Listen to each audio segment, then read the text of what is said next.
प्रणाम सब गोटा के। हम डॉली मिश्रा एकटा नचारी गाबऽ जा रहलहुँ हैं। नीक लागत तऽ ई चैनल के लाइक आ सब्सक्राइब करबै।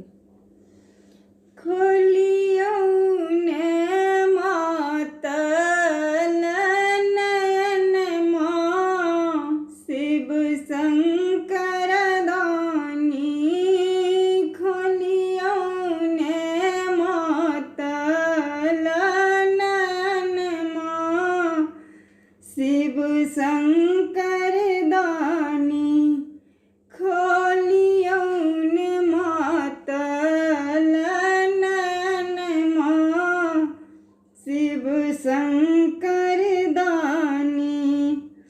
भांग भरपूर लेलहुँ कचका धतूर लेलहुँ, भांग भरपूर लेलहुँ कचका धतूर लेलहुँ।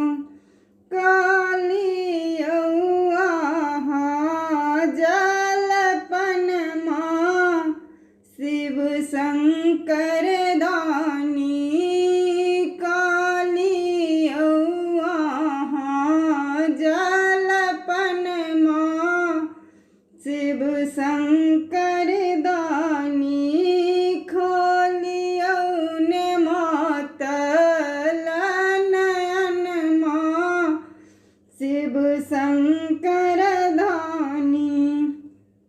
ठाढ़ भेलहुँ सब सागा बड़ बड़ लपकै नगराजा, ठाढ़ भेलहुँ सब सागा बार बार लपकै नगराजा।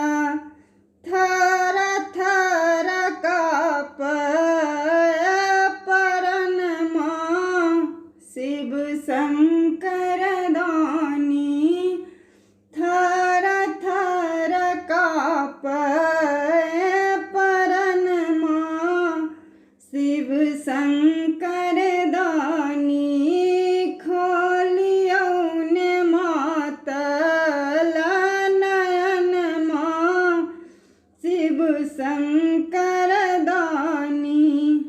बाजेला नंदी बैला देरी भेल आहा भोला, बाजैले नंदी बैला देरी भेल आहा भोला।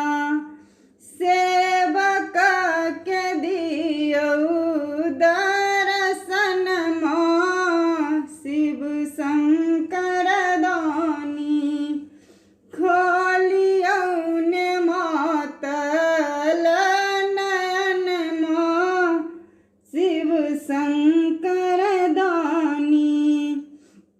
पैर थाकिए गेला कामर बोझिल भेला, पैर थाकिए गेला कामर बोझिल भेला। तैयो ने दै छी धयनमा शिव शंकर दानी, तैयो ने दै छी धयनमा शिव शंकर दानी।